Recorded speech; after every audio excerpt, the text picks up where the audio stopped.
welcome to another episode of the MMA Lockcast. I'm your host, Preet, aka MMA Lock of the Night, your boy on social media at MMALOTN, and the architect behind the MMA Fight Archive, making sure you leave no stone unturned when you're researching these upcoming MMA events. And boy, oh boy, do we have a ton of upcoming MMA events just this weekend. Just this weekend, we got Cage Warriors 173, KSW 95, LFA 185, Octagon 58, PFL Europe 2, UFC Risen 47, and Fury FC 91. We have all of those fighters already posted on the Fight Archive, so you can go out there and research all of the competitors so you can make an educated bet, break down these fights properly, and ensure that you know you have as many fights as possible that you can find on any of these fighters available all in one spot. Everything you need to research these fighters all in one spot on the MMA Fight Archive. 7-day free trial available for you as well to try it out for free and see the over 3,700 fighter profiles that we have, and new ones being added on a daily basis from over 17 promotions from all over the world. There is a reason we have over 70 subscribers currently, so that they can go out there and do their researching, place their own bets, or do their own breakdowns. That's why they trust the MMA Fight Archive. Link in the description below. Once again, that's a 7-day free trial. Try it out for free. All right, this weekend, we're going to be talking about UFC Louisville, headlined by a middleweight matchup between Jared, the Killer Gorilla Cannonier, going up against Nasruddin Imavov. Very intriguing middleweight matchup, and it seems like both these guys always find themselves entrenched in a main event slot now for these fight night cards. Now, they don't have to worry about doing it at the Apex, as they will be in front of a live Louisville card there. A very solid 14-fight card currently on slate or on tap for this weekend. So very much looking forward to that. I'm just going to do a quick Lock of the Night, Dog of the Night recap for last week's event, UFC 302. Lock of the Night comes through relatively easily, and we were able to get it nice and early in the week at minus 330 on Grant Dawson as he goes out there and pretty much squashes Joe Selecki, just as I expected him to. I knew there might be a little sticky moments early, but Dawson is too good of a grappler and will not have gotten caught in any of those types of submissions that Selecki was going to throw up there. And then his second and third rounds, boring. People may have booed and flashed their lights all they wanted, but that's how easy you want a Lock of the Night play to look. He ended up closing closer to that minus 550, minus 600 line, but we got in it nice and early on the week at minus 330, and I was more than happy to cash that, bringing our Lock of the Night record now and improving it. We had a rough go in the first half of the year, but have really been picking it up as of late. We went 1-1 over the weekend, including the regional event that we had with ACA, and that now brings our Lock of the Night record on the year from 37-20 for a 65% hit rate. The Dog of the Night continues to struggle for us, as we had Cesar Almeida go out there and lose to Roman Kopylov. Somehow got a judge to score it in his favor. Not sure how that occurred, but clearly showed he had the better striking gas tank over the course of 15 minutes, and I was very appalled by his lack of get-ups late in that matchup, especially considering what we've seen from him in the past. That is not what I saw on tape. I saw a guy that would immediately work back to his feet and would be able to get back to his striking heavy approach, and we saw when he was able to let go on his strikes, he was getting the better of Kopylov in rounds 2 and round 3, but Kopylov was doing enough in terms of landing the takedowns and controlling, holding on for dear life, and it's still getting his hand raiser. So we end up losing both Dog of the Night plays on the weekend. That drops our record to 18-39 on the year for a 32% hit rate. Not a good look at all. Really got to string it together for the Dog of the Night play. Lock of the Night play, we're on the right track. We got momentum. We've been killing it as of late, but the Dog of the Night, not so much. The Lockheed two-step ended up losing this past week, as well as the Lockheed Trinity, but we've been doing pretty well on the year. Got some solid profit over the course of 17 free parlays that I've dropped this year so far. But if you want early access to that, the best way to do so is to hop on the Lock of the Night Patreon page, which I drop every Monday night. I drop the Lockheed two-step / Lockheed Trinity, but then the public gets it for free on Friday, but the line has moved tremendously more often than not by that time. So if you want to get the best price possible and see what spots that I'm rocking with, you guys can hop on the Lock of the Night Patreon page and find that there. Last plug before we get into the breakdowns here. Godzilla Wins. Shout out to those guys, GodzillaWins.com, providing your boy a platform to drop written content on a weekly basis. Thursdays, we drop the main event breakdowns. Fridays, we drop the 3 best money line spots. So make sure you guys check that out. I'll have either links to those in my description once they're posted, or just go to GodzillaWins.com and check it out yourself. One more thing, sorry, last housekeeping thing before we hop into the breakdowns here. There are 5 regional events on top of the UFC card that I'll be covering this weekend. The majority of them will be just in written form on the Patreon page, but I will be doing a Lock of the Night bonus episode this week where I either drop on Wednesday or Friday, depending on which card you guys choose. And that's why I wanted to bring it up, because I'm going to let you guys choose which regional event I do a breakdown for. So we have Cage Warriors 173, KSW 95, LFA 185, all going down on Friday. But then on Saturday, we also have Octagon 58 and PFL Europe 2 going down. And I'm letting you guys choose. I'll put it in the comment section below as well. But please drop a comment below and let me know which regional event you guys want me to do a free video breakdown for. Otherwise, you guys can find the rest of the regional events broken down in written form on the Lock of the Night Patreon page. Link for that is in the description below. But please do vote, drop a comment, and let me know what I can provide for you guys. All right. That's a wrap on the intro. So let's get right into the breakdowns that we got for you guys on this 14-fight UFC Louisville card. We start off in the women's strawweight division, where we got high-end Dos Santos, or Amanda, coming in at -280, taking on UFC newcomer Puja Tomar, who comes in at plus 240. Starting off on the Dos Santos side, she came up short in her UFC debut as she took on Talita Alencar, had a solid first round, stopping the takedowns and getting off on her own offense. In the second round, she ended up getting taken down and grinded out. In the third round, she stopped the takedowns of Alencar, but it seemed to the judges that Alencar was the one that was a little bit more effective and a little bit more busy with the strikes that she was throwing and landing. And I do believe that Dos Santos did end up losing a fight that she probably should have won. I had backed Alencar that night, so I was happy to get the decision that night. But watching the fight back, I do think Dos Santos deserved to win that fight, but it was by such a slim margin that it's hard for Dos Santos to be completely mad at that. What she can be mad at is the fact that she allowed it to be so close, and she should have let her hands go a little bit more and trusted her takedown defense a little bit more. But maybe that second round scared her a little bit too much. She is a BJJ black belt, but obviously not the level of Alencar, so I get why she was scared of hitting the ground there. But like I said, she is a grappler from what we saw on her regional tape, but she's been very much improving her striking game, which led to her winning a 3-fight winning streak on the regional scene after she dropped her Dana White Contender Series interview back in 2022 to Denise Gomes. She went out there and won 3 straight fights, including winning the atomweight title for Invicta FC, showcasing a solid all-around game with her takedowns and her striking. And I believe if she showcases that similar type of approach here, she could have massive success against a UFC newcomer in Puja Tomar. Now, Tomar comes from an Indian background, and normally Indian MMA is really not up to snuff with the rest of the MMA world, but Tomar shows some solid chops in terms of her consistent kicking game, which ultimately got her the victory last time around. She comes from a wushu background.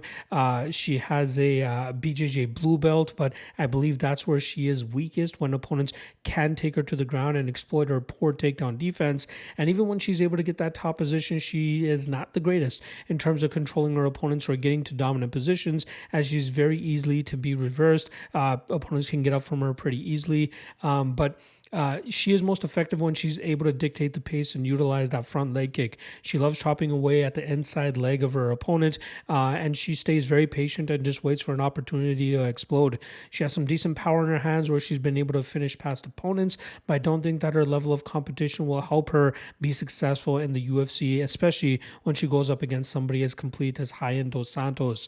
I think Dos Santos will be able to push the pace here, and I think that loss in her last matchup will push her even more in this this fight to go out there and try to really get that dub in this spot. I think she would be best served to try to get this fight to the ground and utilize her BJJ black belt and eventually find a submission over the Indian fighter. I do like Dos Santos in this spot. I don't mind her at the chalk either, and I do think she'll come out with a victory as well by submission. Next up, we got Cody Stamann coming in at plus 225, going up against Taylor Lapilus. Now, last time around, Stamann had a very close fight against Douglas Silva de Andrade and ended up coming up on the losing end. He seemed a little bit too passive in the first 2 rounds against the Brazilian fighter and really picked it up in the third, where he was able to get a knockdown and land some good damage from that top position. But ultimately, once the fight hit the scorecards, he was unable to get his hand raised, as de Silva or de Andrade ended up doing more than enough in the first 2 rounds. And that's where I think Stamann really needs to pick it up. He is a guy that likes to use that karate style and in and out movement to land his strikes, but he does have a wrestling background that he can lean on. He just doesn't lean on it often enough so that he can go out there and grind out his opponents. He is 34 years old now, which usually, marks the decline of a fighter, especially at this weight class. But Stamann could be that exception to the rule, especially this weekend if he's able to pull off the upset. His opponent, the Frenchman Taylor Lapilus, is coming off a loss to Farid Basharat back in January in a matchup where he was unable to stop the grinding and grapple-heavy approach of Basharat. We saw Lapilus defend the majority of takedowns that were coming his way, but was still stuck in bad positions throughout that matchup, which kept him from getting off on what his advantage normally is, which is his striking and long-range weapons. He's very long, he's lanky, he has speed, and he has some decent pop on his shots, and that's where he is most comfortable, when he can operate at that distance, keeping his opponents at bay and just touching them up from that long range distance. His takedown defense has kind of been the issue, and that's what most opponents try to rely on to try to get him out of there. And that's something that Stamann could possibly do in the spot, but it's not something that he relies on often. He's also not a guy that goes out there and desperately goes for takedowns against opponents and is okay to just ditch the takedown game plan and stick to his striking, but I don't think that will fare well for him against a guy like Lapilus, who will likely have the speed and striking advantage. However, minus 265 is a little bit wide of a price tag to fade a guy of Stamann's stats, of his skill level, in my opinion. I think Stamann could make things interesting with his own wrestling and level changes and even feinting takedowns, even if he's not completing them, and that could allow him to get off on his own strikes as well. I still do end up leaning on the Taylor Lapilus side. Just this line is a little bit too wide for me to get comfortable with. So I will pick Lapilus to win this fight. I'll pick him to win it by decision. Look for him to land the better strikes from distance. Maybe hurt Stamann a couple times, land some good kicks to the body, but ultimately winning this fight off of damage, stuffing takedowns, and getting his hand raised on the scorecards. Next up, we got Eduardo Moura coming in at minus 155, going up against Denise Gomes, who comes in at plus 135. Now, this fight takes place at strawweight, which is a division that Moura actually missed her weight last time around when she took on Montserrat Ruiz Conejo. That was a matchup where she came in 3 pounds overweight and utilized that weight bullying tactic that she's used throughout her career to take Ruiz to the mat and just completely smash her from that top position, getting a few 10-8s in that first round, but ultimately getting the finish in the second round. She's been a weight and size bully through her last 2 matchups, where she's had no trouble taking her opponents to the ground, and we haven't really seen much of her striking game at all, as she's usually successful in taking her opponents to the ground and smashing them from that top position. She has a decent enough gas tank to go the full 15 minutes while grinding her opponents out, but I do think that she's a little bit more finish reliant than most fighters, especially at this weight class. She's very aggressive when she does get that top position. She scrambles very well and does a great job in terms of securing that top position or even riding out the back position if that's something that's available. Her opponent this weekend, Denise Gomes, is coming off of a loss to Angela Hill from back in November in a matchup where she got grinded out by a striker. It's very weird to see the 2 losses that Gomes has in the UFC was fights where she got grinded out by strikers. Loma Lukbumi was able to go out there and out-grapple her and get some good control time, maybe even get some reversals as well. And then Angela Hill scraping her up against a cage, landing some takedowns, and doing some good work from on top. Not a good look for Gomes, who's, primarily a striker, a fighter that likes to go out there, crash the pocket with big power punches of her own, looking to knock her opponents out, or even implementing a grinding game of her own. But it's more often than not that we see her get grinded out by fighters than her doing the grinding, and I think that's going to be the case in this matchup against Moura. I think Moura will once again have a 4-inch height and 3-inch reach advantage in this matchup, and I think that's going to pose some issues for Denise to get off on her own strikes. We saw Denise defeat a taller and lankier fighter in Bruna Brasil, but Brasil did not have the grappling prowess that we'll see Moura bring to the table. I think we'll see Moura be very successful in pushing Gomes up against the cage, slamming her to the ground, and then from there eventually just working to dominant positions. I think she'll eventually be able to open up a finishing opportunity for herself, especially with how heavy and crushing her top pressure can actually be. Yes, Gomes might have a slight striking advantage here, but I don't think she'll be able to showcase much of that as we see Moura continuously take this fight to the ground and just pretty much instill her top heavy approach as we've seen in the past. It is not a good look that Gomes has been grinded out by fighters like Luke Bumi and Hill in the past, and now she's fighting probably even a tougher grinder in Moura, who may lack the experience, but I do think that she has a skill set and physical capabilities to make this a very tough night for Denise Gomes. So give me Moura inside the distance, maybe submission, maybe TKO, but I do think she ends up getting the victory here by finish. All right, next up, very fun. I believe this is a bantamweight matchup between John Castaneda, who comes in at -105, and Daniel Marcos, who comes in at -115. Now, Castaneda is looking to put together his longest UFC winning streak to date when he looks for his third straight victory. Recently, he's defeated Muin Gafurov and Kyung-Ho Kang in matchups where he showcases the overall MMA approach. He does a great job in terms of utilizing his lateral movement, using his footwork to stay on the outside and then crashing the pocket with big power strikes, but also staying active with his leg kicking game from distance. He has a decent wrestling game as well that he can lean on if he needs to, but it's usually his movement and strikes that allow him to get his hand raised. He has some decent power as well where he can hurt opponents, either dropping them or rattling them and then following up with a takedown to control them on the mat. And he has some decent durability of his own, although we did see Daniel Santos finish him in the past. And that's where I believe the issue for Castaneda has come up, are when guys are able to really push the pressure against him, utilizing aggressive power punching, maybe even reckless at times, to really rattle Castaneda, just as we saw Muin Gafurov do in the second round of their matchup. But when Castaneda is the one that is able to dictate the pace and utilize his striking style and his movement to really set the pace and set the range in which the fight is being fought, that's where he's usually successful and can utilize the amount of experience that he has to his advantage. His opponent this week in Daniel Marcos, 15-0, has had a bit of a roller coaster run over the last year since his last matchup, or at least the last official result matchup, where he went up against Davey Grant and won a split decision in a very close fight. He had 3 matchups canceled since that matchup, but he did manage to step in the cage back in February when he went up against Arichi Lang, and it was a matchup where he was having very solid success. He was popping the nose of Arichi Lang down the pipe, landing his patented calf kicking style, but ultimately it was a inadvertent groin strike nearing the ending of the second round that ended up stopping the fight and causing a no contest. But that was a fight where we saw a lot of fouls going back and forth from eye pokes to groin strikes. Just not a good look overall, and it didn't seem like Marcos could really just rein it in enough to just stay without committing any fouls. It was just a very weird matchup all in all.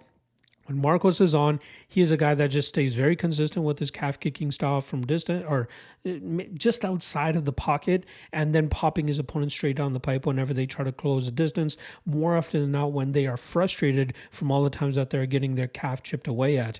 He's showcased a grinding, grapple heavy approach on the regional scene, but since joining the UFC and even on his Contender Series matchup against Brandon Lewis a couple years back, he showcased a very disciplined and patient striking style, which has allowed him to operate full and flow very smoothly with how he throws his strikes, how he throws his combinations, and it all starts with that lead calf kick that he likes to throw with.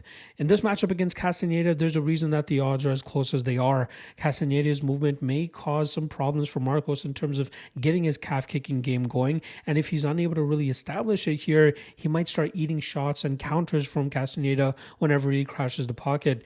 I think Castaneda is a little bit faster of a striker here, and I think he has more tools to get the job done, but if Marcos is able to touch up that calf and really start to slow Castaneda down, that's where Marcos can really start to take over, and that's why I believe the odds are as close as they are.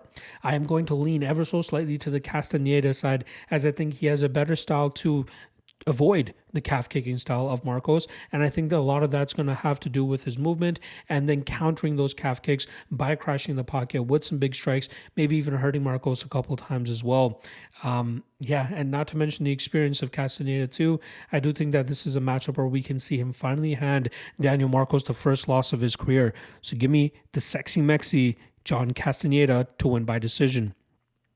All right, next up, we got Andrea Lee coming in at -140, taking on Montana De La Rosa coming in at +120. We'll start off on the Andrea Lee side, who's currently 5-7 in the UFC, but currently riding a 4-fight losing streak. So it's kind of impressive that the UFC is actually giving her fifth stab at trying to get a W. After such a long losing streak. She had a very weird run where she started her UFC run on a 3-fight winning streak, ended up going on a 3-fight losing streak. She then went on a 2-fight winning streak, and then is now on a 4-fight losing streak. Although the opponents that she's losing to are very respectable and very tough opponents for her to get her hand raised over. We're talking about, Macy Barber and Natalia Silver, which are bad stylistic matchups for her too. Andrea Lee, when she is at her best, is a fighter that can stay in the pocket with her combination striking style, throwing head kicks, throwing knees, throwing elbows as well. She does a great job with her striking. She also has a very active jiu-jitsu game when she is not completely demoralized. We saw her just completely in her zone against Cynthia Calvillo, causing Calvillo to quit on the stool after round 2. But there have been opponents like Miranda Maverick and even Viviane Araujo who were able to keep Lee on her back and demoralize her, ultimately allowing just muzzling her and not giving her any confidence to get off on any strikes or any success of her own. But if she's able to stop takedowns, which we've seen in the past, and then really start to get off on her striking, she's a very tough opponent to overcome. I do think that she still has some good wins left in her. I do think she is still UFC level. It all just comes down to the stylistic class that she's given to decide whether she will be able to get her hand raised or not.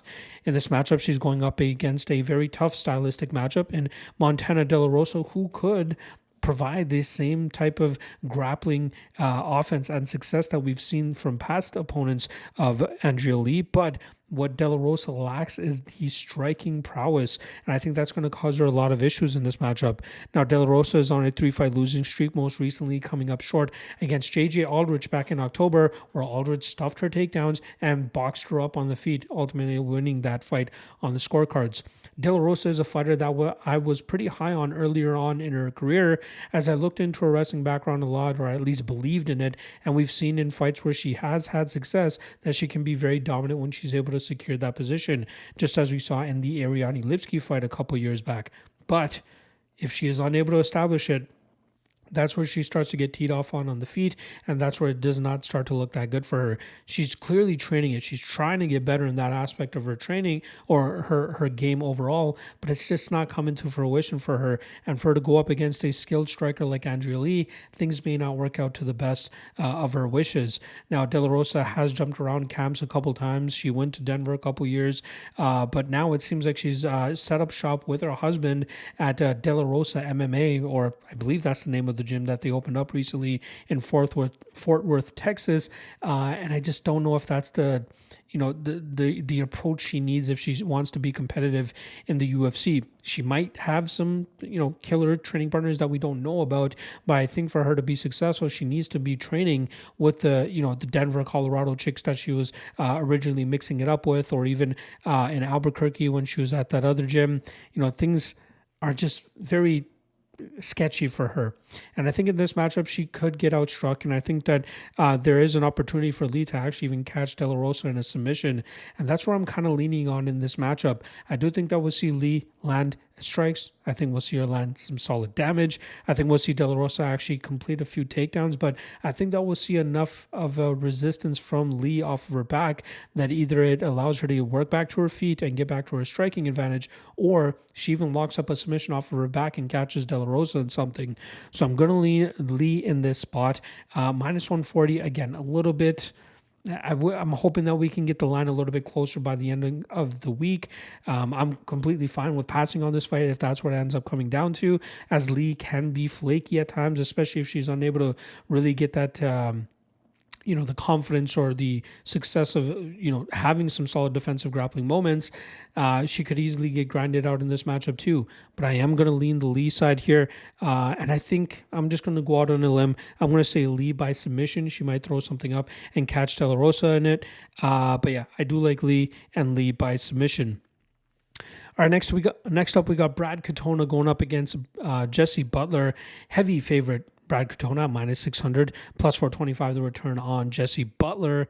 Now, Katona last time around came up short in his home country of Canada, Toronto, specifically back at UFC 297, I believe it was. And it was a close fight against Garrett Armfield. He won the final round, but he just did not do enough in the first 2 rounds to end up getting his hand raised. Armfield had a very solid game plan and approach that night, as we have been seeing from a lot of the marathon MMA guys, where he was doing a great job of landing straight shots down the pipe, the jab, the 1-2, the cross, all of that good work, and it was really giving Brad Katona some issues. Katona is a guy that is, pretty intelligent when it comes to the overall MMA game, and even though it might seem like he has a few screws loose at times, he is a guy that usually puts together solid game plans, executes them to a T, and usually ends up getting his hand raised. He's a solid all-around fighter, but I do think he is best when he can get his grappling game going with his wrestling and controlling his opponents against the cage, or grinding them to the mat and then doing good work from that top position. He has such a great gas tank as well, which is why he's able to just go out there and do what he needs to do over the course of 15 minutes to get his hand raised. I think that loss to Garrett Armfield last time around will be a bit of an eye-opener for him, that yes, he was on a solid winning streak before ending up losing that matchup, but there are still some holes in his game that he needs to plug before he can go out there and get into the rankings or even talk about being a contender in this bantamweight division. Bantamweight? Featherweight. Bantamweight. I believe bantamweight. But either way, Brad Katona, solid fighter all around. Again, fight IQ I think is his best trait, and I'm hoping he can utilize that here to go out there and defeat Jesse Butler, who I may have given a little bit too much credit to as he came into the UFC against Jim Miller last year. I thought he showcased a good enough all-around game that he could at least be somewhat competitive with Miller, maybe not win the fight, but at least provide some resistance. But then he got knocked out in 23 seconds. So I had to eat some crow that night in regards to that. But Butler showcased some decent work on the regional scene in his Fury FC fights as well. All-around fighter, has some good pop on his shots, has some decent grinding ability. He's a BJJ purple belt as well. But I think he's just going to get outworked here by Brad Katona. Where I have a hold up in terms of totally trusting Katona at minus 600 is the fact that he doesn't provide much finishing threat compared to what Jesse Butler could do. Jesse has some good pop on his shots, and he could potentially hurt Katona. And, I would be surprised if we see Butler actually latch onto a submission of any sort here, but it's more so the power that I'm worried about, especially if Katona doesn't look to grapple and he just wants to go out there and try to strike with Butler in the spot. But I do still lean Katona, and I do think he grinds this fight out. He's just a little bit more reliable, a little bit more battle-tested, has a lot more experience against legitimate competition, and I do think that we'll see Katona do a good job in terms of grinding this fight out and winning it on the scorecards. All right, next up we got Charles Radtke coming in at plus 195. He's going up against Carlos Prates, who comes in at minus 230. Now, Charles Radtke followed up a very boring performance against Blood Diamond late last year by knocking out Gilbert Urbina back in February with a nasty left hook. Now, he was landing that shot over and over again against Urbina, but it was ultimately near the ending of the first round that he was finally able to get him out of there. Radtke is a BJJ black belt who, rather than looking to establish that grapple-heavy style on most of his opponents, looks to go out there and try to knock them out instead. We did see in his fight against Blood Diamond that he did try to rely on his wrestling, as he knew that he would likely be out-kickboxed by the way more savvy kickboxer in Blood Diamond, and we might actually see him try to lean on that this weekend against Carlos Prates as well, knowing that he could have an advantage on the mat should he be able to get the fight to the ground. I must say, I'm not the most impressed with his takedowns, but I am impressed with his aggressiveness when he does get his opponents to the mat, as he's often able to seek the finish, whether it's with the striking or eventually with the submissions. He trains out of the same gym, I believe, as Bilal Muhammad and Ignacio Bahamondes, and we know they usually come up with some solid game plans to go out there and beat whatever style that they're put up against. His opponent this weekend, Carlos Prates, is coming off of a victory over veteran Trevin Giles in a matchup where he actually got caught a few times in the first round in their matchup, but he was able to eventually stop the takedowns of Trevin Giles in the second round and eventually line up a solid shot to put Trevin Giles clean out near the ending of the second round. That's 8 straight wins for Carlos Prates now, who comes in with a plethora of experience even before his UFC run. This is a guy who fought for one championship, had a couple fights with LFA as well, and fought some really tough competition. He's fought a lot of solid wrestlers who were unable to take him down, and that allowed Prates to just, operate at his own pace and speed and range in the striking realm, which usually leads to him knocking his opponents out. Now, in this matchup, he's going to be going up against a very tough Charles Radtke, who has some big knockout power that Prates needs to worry about, but I suspect that we'll see Radtke eventually start going for takedowns, and I think he's going to end up struggling to get Prates to the ground. From there, I think we'll see Prates really start to get into his groove with his striking game, starting to pick apart Charles Radtke and eventually knocking him out. I would lean violence more than anything in this matchup, as I believe Radtke does have some danger with the power that he throws, specifically with that left hook, and it wouldn't be surprising to me if Prates ends up getting caught by one of those.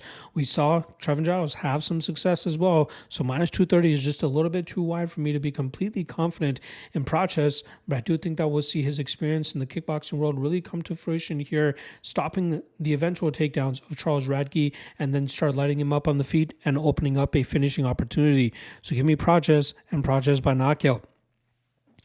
Next up, we got Thiago Moises coming in at plus 100.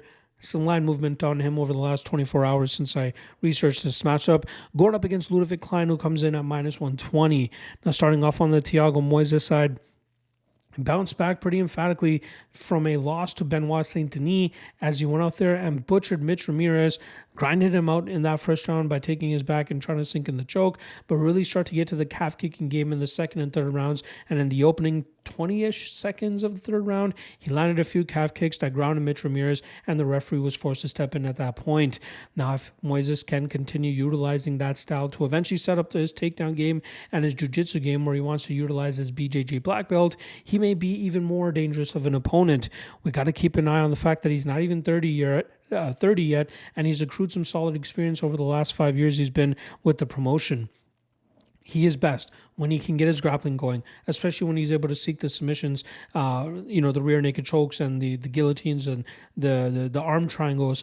But by improving his striking game, the wrestling will come easier, the grappling will come easier, especially if he's able to be so dangerous.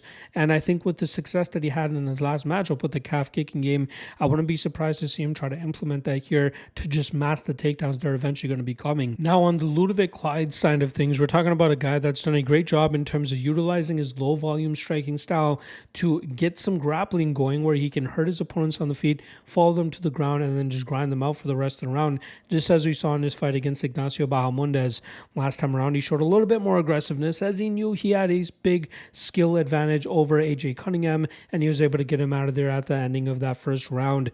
Ludwig Klein is a power striker who has a nasty head kick, but I think he's really enveloped and leaned into the grinding style, especially with how strong and how difficult he can be when he's able to establish that top control. It's not so much his wrestling, but it's his ability to eventually get his opponents to the ground, whether it's with strikes, masking a takedown behind the strikes, but it's the power in which he carries that makes his opponent respect whatever is coming back his way. Now, this is a difficult matchup to call, right? Because we're going to see Moises try to lean into his striking a little bit more, but just by being a busier striker, he can make it difficult for Klein, especially if Klein starts going for desperation takedowns and leaving himself vulnerable to being submitted in this spot.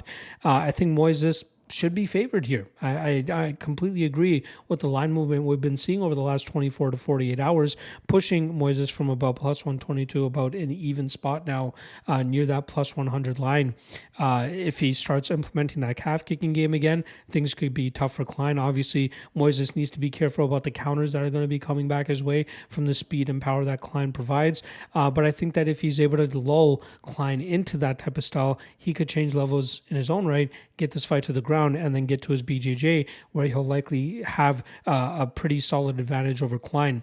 Klein might be the stronger fighter of the two, so it's going to be those types of tactics that Moises will need to rely on for him to go out there and grind this fight out, or at least get this into a safer position where he should be able to get to his BJJ.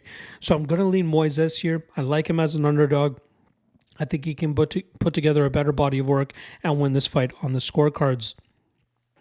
Next up, we got the return of Miguel Baeza, who's returning after 2 years away from competition. He comes in at minus 190 as he welcomes Punahele Soriano to the welterweight division, and he comes in at plus 165. Now let's start off on the Miguel Baeza side, who's riding a 3-fight losing streak, being knocked out in 2 of them as well, pretty brutally in a few of them.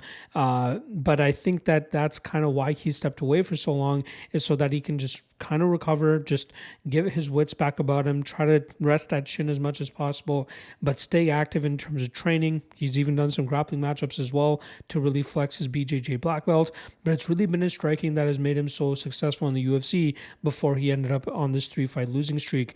He's a guy that a lot of people believed had a ton of potential, but there is a bit of a hiccup now considering the losing streak that he's on. He's one of the first guys that, well, not one of the first, but one of the more reliable guys that we see go out there and utilize that calf kicking approach to let the rest of his game flow so effortlessly. We saw him utilize it against Takashi Sato and eventually end up submitting him, and then we see him just continuously just beating up that lead leg of his opponents and then letting his hands go down the pipe. He has good defense at times as long as he just remains on. It seems like when he has just a little bit of a mind lapse or a brain fart, that his opponents are able to crash that pocket big and put him out cold, just as we've seen in the past. That's kind of the big concern, is what is his durability like after so long? You know, the layoff probably helps that, but then the layoff might be a bit of a question mark in terms of getting his timing down and real live active action as he's going to be seeing this weekend. His opponent, Punahele Soriano, is now 1-4 over his last 5 fights. Last time around, getting defeated by Dustin Stoltzfus by submission. Soriano was a guy that mainly relied on big power punches to either knock his opponents out or get them to the ground where he can start grinding them out from that top position. But a lot of his wins have been coming in the first round. I believe 8 of his 9 wins have come by finish, and 7 of those coming in the first round. He's very reliant on knocking his opponents out early. If he's unable to, things start to get shaky for him. Things start to fall off the tracks, and his opponents are able to start running away with their with the matchups. Now, it was very interesting for me to realize that he was actually dropping down a weight class here. This is a big weight cut. We're talking about a guy that used to make 185 pounds, now having to cut 15 pounds to get down to 170. And from there, that's where we're going to start to figure out if he can be successful at this weight. We don't usually see guys drop weight and be successful. Right, Jose Aldo had a little bit of success, but we obviously saw him come up short against the Petr Yans and the Merab Dvalishvilis. Obviously, Puna is not a Jose Aldo level type fighter, but it just hasn't worked out for guys in the past who look to drop weight and be successful. Soriano has a puncher's chance in this matchup. We know Baeza, coming back from a long layoff, might not have his timing down. His durability has been an issue in the past. Is it going to still be an issue? That's a big question mark as well. So if Baeza can just chip away at Soriano here, maybe work the body a bit, chip away at the legs, maybe the weight cut comes back to haunt Soriano in the cage and we see him slow down even more, like we've seen him slow down at 185 pounds. So that's something that you need to worry about if you're looking to back the underdog side here. So I'm ultimately going to lean on the Baeza side. I think he's the more complete fighter, and I do think that he has a skill set to be a little bit more vigilant in regards to the defenses that he has, and he only has to stay safe for about 4 to 5 minutes before I think that his own offense is going to start to slow Punahele Soriano down. So I'm going to lean Baeza here. I'll likely end up passing, especially as his line continues to rise here. I just have a weird feeling in my stomach that Soriano does eventually clip him. I'm not so much to the point that I'm actually going to predict Soriano to win this fight. Maybe even a hedge on Soriano by knockout is not a bad way to go about it. But I do think that Baeza controls this fight, stays safe, maybe finishes Soriano late, but I think that we see him put together a solid overall performance and chip away at Soriano over the course of 15 minutes and get his hand raised on the scorecards. All right, we got a freaking barn burner next, as we got Julian, I'm making him a French girl by saying that, Julian Marquez coming in at minus 125, going up against Zach Reese, who comes in at plus 105. Now, Marquez is coming off of a loss to Marc-Andre Barriault in a fight where he had solid success in the first round, hurting Barriault a few times, but was unable to close the show. And then he started to slow down in that second round and ultimately got finished by Barriault, who had way more left in the gas tank. Marquez is a power puncher who loves to stalk his opponents and walk them down until he's able to find that big shot to put them away. He also has a sneaky front choke series that he's been able to catch a couple of opponents with. His jiu-jitsu, not that bad, which leads to those submission victories that you wouldn't normally see from a guy of his striking style. This guy has a nasty head kick, as we saw him dispose of Phil Hawes several years back now. We've seen him knock opponents out clean as well. He has big power, and he needs to be respected. He's going up against a guy in Zach Reese who suffered his first professional defeat last time around when he got slam KO'd by Cody Brundage, a teammate of Julian Marquez's. Zach Reese came into the UFC 6-0 with, let's see here, he has only had one fight go past 2 minutes.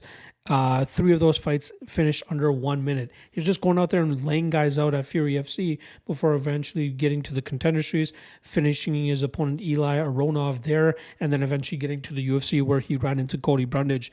That was a fight where Brundage was easily able to take him to the ground, and then we saw Reese very active with his guard, throwing up a few submissions. Eventually, I believe it was a triangle choke that he latched on, and then from there, Brundage just picked him up and slammed him on his head and knocked him out cold.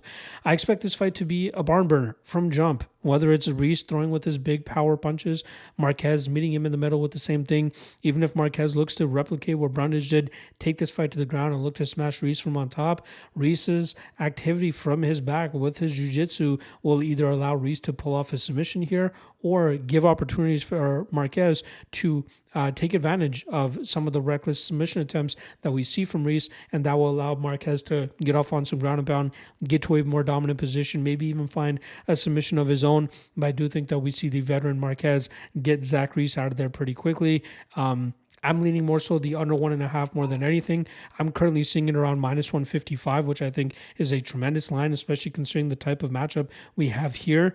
And I think it's more so Reese. You know, the guy is a little bit too reckless at times, and that could come back to bite him in the ass against a guy like Julian Marquez. So give me Marquez inside the distance. Under 1.5 is what I'm feeling the most.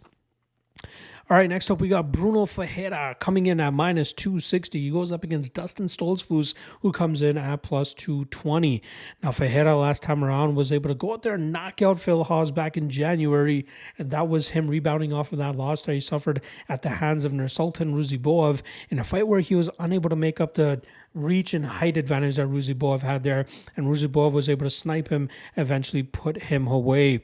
Ferreira is a BJJ black belt who either looks to take his opponent's head off with his big power punching style or takes opponents to the ground and smashes them from that top position. He doesn't lay and pray at all. This is a guy that looks to just smash no matter where he is with his opponents and looking to put them away. His opponent here, Dustin Stoltzfus, is a guy that does rely on a little bit more finesse and a little bit more technique and a little bit more discipline, and that could be ultimately the difference maker in this matchup. We saw Stoltzfus last time around deal with a similar power punching style in Punahele Soriano, and he was able to touch him up, landing his straight shots down the pipe, and eventually open up a finishing opportunity for himself in the second round. I don't think that we see Stoltzfus actually submit Ferreira just as he did Puna last time around, but I think we'll see him showcase a better gas tank, touch Ferreira up a little bit more, and just land down the pipe. We're going to be seeing Ferreira give up 2 inches in height and 3 inches in reach, and I think we'll see Stoltzfus try to exaggerate that as much as possible with his straight shots down the pipe and his movement from outside. He's going to have to be very wary of the big finishing power that Ferreira has coming to him, but at plus 220, I think there is plenty of cause to go out there and try to plenty of reasoning, I should say, to go out there and back a big underdog like Dustin Stoltzfus. So give me Stoltzfus and Stoltzfus by decision. I'm a big Ferreira fan. I love the Hulk. I love him. But this is a bad stylistic matchup for him. And this is against a guy in Stoltzfus who the public largely fades just because he's not had the greatest run in the UFC. But his last performance against Puna, in my opinion, showcased what he could be at his best. And if he really has it dialed and tuned in at this point, he is going to cause Ferreira a lot of issues here, and that could lead to Stoltzfus winning the majority of this fight. I think he ends up winning by decision. There's a possibility he could start running away with this late and maybe even rack up a finish at that point too. But I'm going to say, for the sake of this podcast, Dustin Stoltzfus by decision. All right. Next up, we got Raul Rosas Jr. coming in at minus 220, going up against Ricky Turcios, who comes in at plus 185. Now, this matchup was scheduled a few times and then ultimately got scrapped once again earlier this year, but they are now back at it.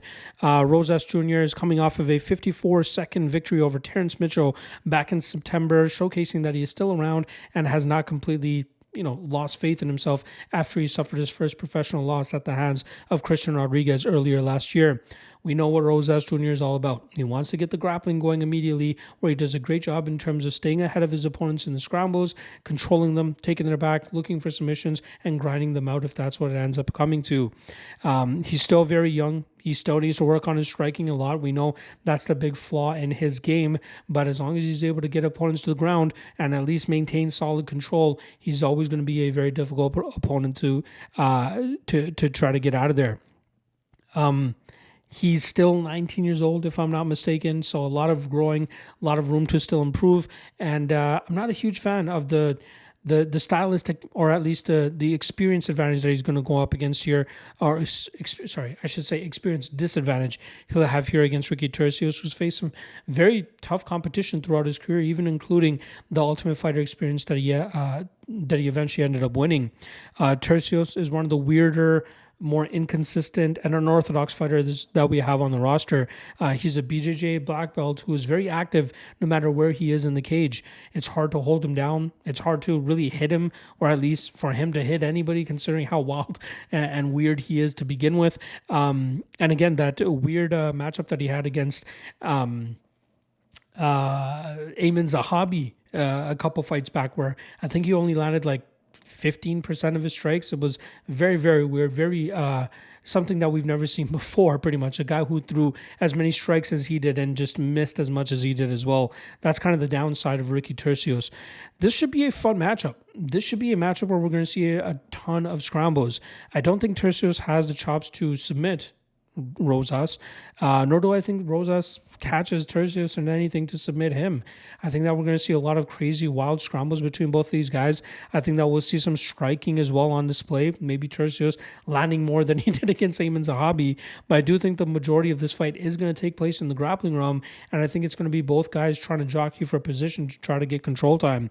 I do think that it's going to be Rosas Jr. that gets the control time here, but it's tough to trust a 19-year-old at minus 220 against somebody as experienced as Turcios, who has faced the opponents that he has as well. And we know that Turcios will make it very difficult for Rosas to, just cruise to a decision victory.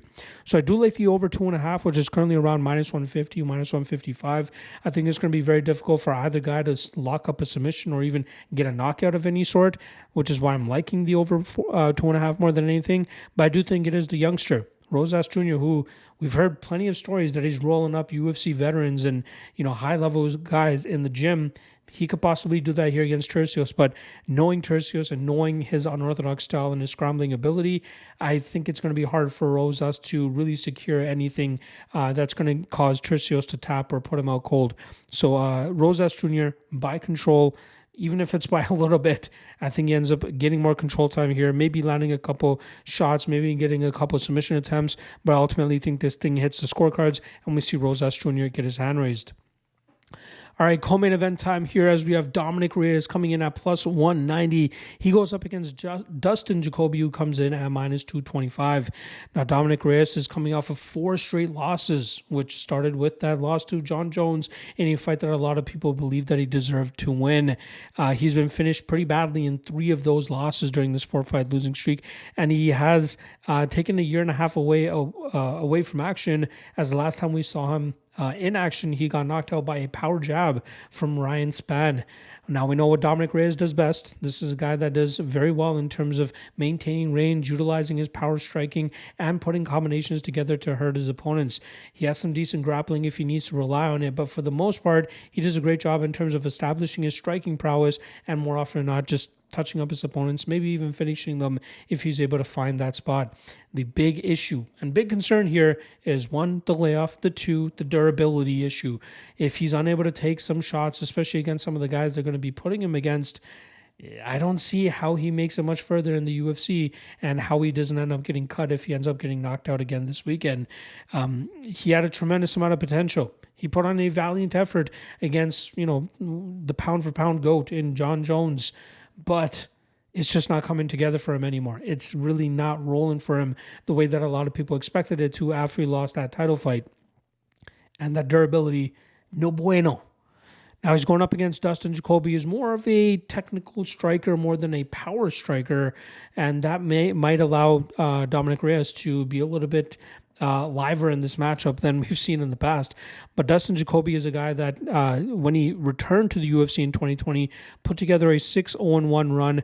I believe he's 1-2 over his last 3 fights. He lost that very questionable decision to Khalil Roundtree, a fight that I thought he deserved to win. He's 1-3 over his last 4 fights. He lost the last fight to Alonzo Menafield, where it seemed like he was winning 85 to 90% of that matchup with his jab, his output, and his just ability to stick Alonzo Menafield from range. But Menafield was able to land a few crucial knockdowns in separate rounds, which allowed him to eventually win that fight on the scorecards. Jacoby is usually a slick volume striker who establishes his range with his straight shots down the pipe and his kicks up the middle. Does a great job in terms of maneuvering around the cage to really make himself a hard target to hit. But at times he does have a brain fart where his opponents are able to explode on him, land big shots, and put him down. He doesn't get knocked out, at least not as of late, which is a solid thing to rely on here. But when those knockdowns do provide such a big moment that his opponents eventually end up winning the round, even in a round where he ends up outstriking them by numerous strikes, that's a bit of a cause for concern. Now, Jacoby minus 225, a smidgen wide for my liking, right? If Reyes can take some of the shots that Jacoby throws at him, Reyes has some big shots of his own that he can land and possibly put Jacoby down. So it wouldn't surprise me at all if Reyes, if this time off did help him to get his chin and everything back in order, he could be competitive. But history right now is telling us that Dustin Jacoby should likely go out there and knock Reyes out within the first couple of rounds. And we've seen, even when Jacoby doesn't really try to knock opponents out, sometimes knockouts just happen. Just as when he fought Da Un Jung, and you can say what you want about that stoppage, but like when you time a perfect jab or when you time a perfect combination and the opponent just goes into it, things could happen. And I think Jacoby does have the technical striking advantage in this matchup. So I'm going to lean Jacoby here. Minus 225 just makes me a little bit queasy for some reason. Maybe Jacoby by knockout would be the better way to go. But again, he could just touch him up from distance with leg kicks and then win a decision as well. But I do like Jacoby here. I'm going to lean Jacoby by knockout, but I'm very interested to see what a year and a half away from action does for Reyes, and if he is fully healed and ready to, reclaim being one of the top lightweights or light heavyweights in the world. All right, main event time. We got Jared Cannonier coming in at plus 105, going up against Nasruddin Imavov, who comes in at minus 125. Now, the last time around, we saw a great performance from Jared Cannonier as he defeated Marvin Vettori on the scorecards, pulling off the upset as an underdog. At 39 years old, Cannonier showcased that he might be an exception to the rule of guys that normally hit, 38, 39, 40, and start to fall off. We know he's an athletic specimen. He has big power, good speed, solid striking aim, and some good kicks if he needs it. But it's really been his ability to establish that big power punching style that has made him so successful. I think that's the reason he ended up winning the fight against Sean Strickland, which was a close fight, power against output. But I do think that Cannonier is still a very solid fighter at middleweight. He's 7-2. Yeah, he's 7-2 since moving to 185 pounds, with his only losses coming to Robert Whittaker in a fight where I believe he ended up injuring his arm or his knee or something, and then Israel Adesanya where he got all pointed there. Now he's going up against Nasruddin Imavov, who's coming off of a beatdown of Roman Dolidze last time around, where he ended up beating him on the scorecards and winning his first main event slot.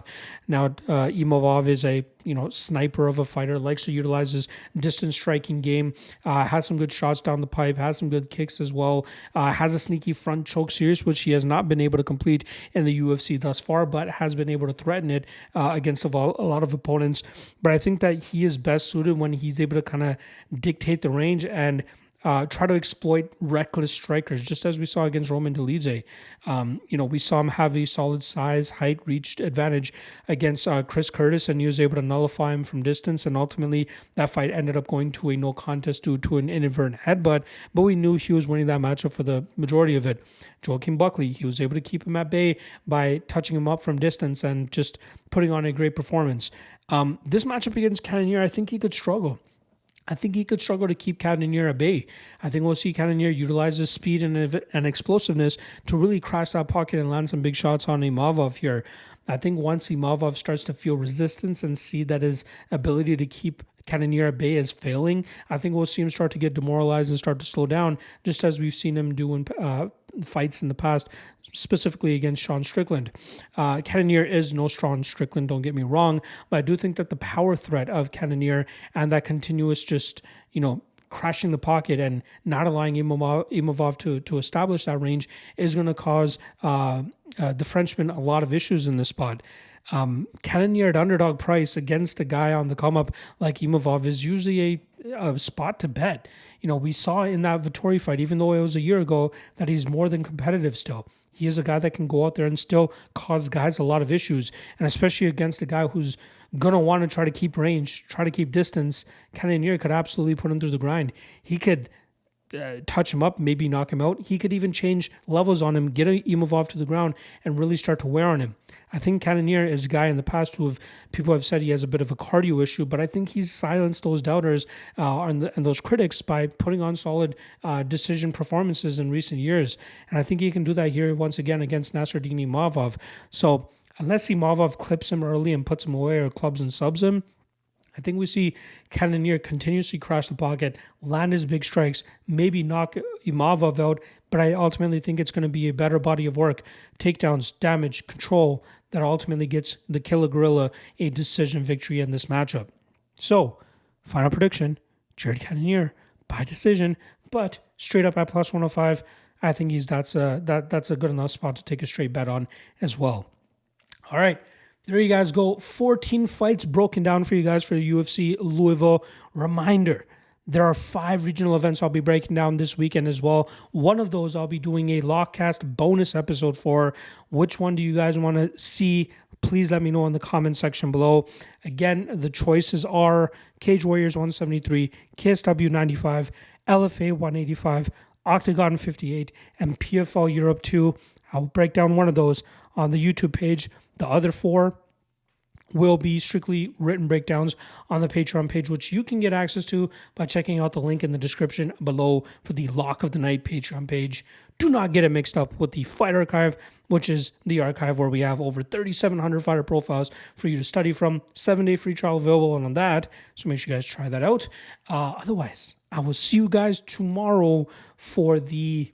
Well, I guess you guys are probably going to watch this on Monday or Tuesday morning since I released it Monday night, Monday past midnight. Tuesday evening, I will see you guys for the top 3 Lock of the Night candidates. See you then. Peace.